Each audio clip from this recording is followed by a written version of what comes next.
सम्भाषणसन्देशसंस्कृतमासपत्रिकायां प्रकाशितानां बालकथानां ध्वनिप्रसारणम् इदं बालमोदिनी इति।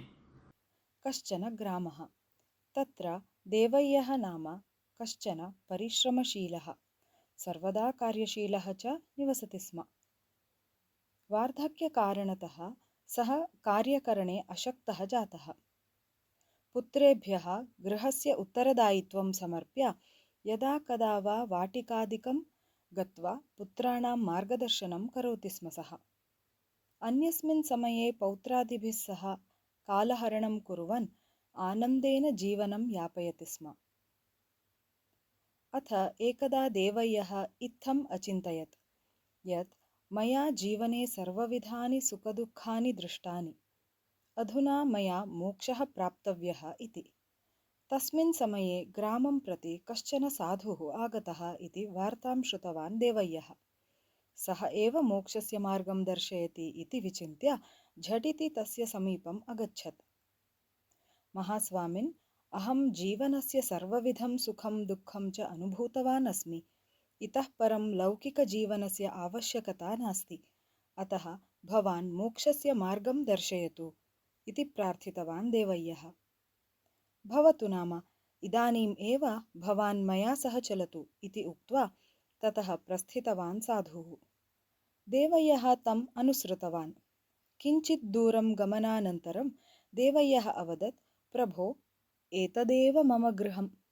तत्र ये क्रीडन्तः सन्ति ते मम पौत्राः। अहं तैः सह क्रीडामि प्रतिदिनम् इति।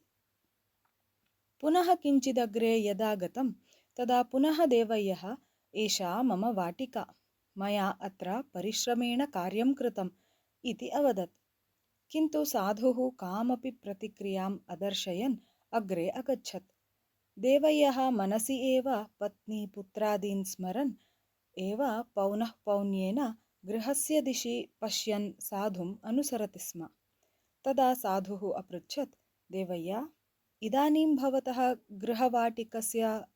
गृहवाटिकादयः दृश्यन्ते किम्?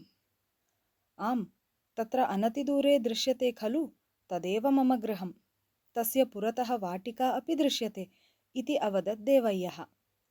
इतोपि किञ्चित् दूरं गत्वा साधुः पुनः तमेव प्रश्नम् अपृच्छत्।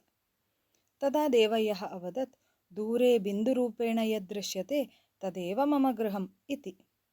किञ्चित् कालानन्तरं पुनः अपृच्छत्। तदा देवय्यः निराशतया, स्वामिन्, अधुना किमपि न दृश्यते इति अवदत्। तदा साधुः देवय्यम् उद्दिश्य, देवय्य, यदा नेत्रे निमीलिते अपि गृहादिकं न दृश्यते तदा एव मोक्षस्य प्राप्तिः। किन्तु भवतः सांसारिकजीवनस्य व्यामोहः न अपगतः, तथापि भवता मोक्षं प्राप्तुं कठिनतपः आचरणीयम् इति नास्ति, संसारः अपि परित्यक्तव्यः इत्यपि नास्ति। सर्वदा भगवतः नामस्मरणं कुर्वन् धर्ममार्गम् आश्रयति चेत् मोक्षः स्वयमेव प्राप्येत इति उक्तवान्। ततः देवय्यः ज्ञानोदयं प्राप्य साधुं नमस्कृत्य गृहं प्रति प्रत्यागच्छत्।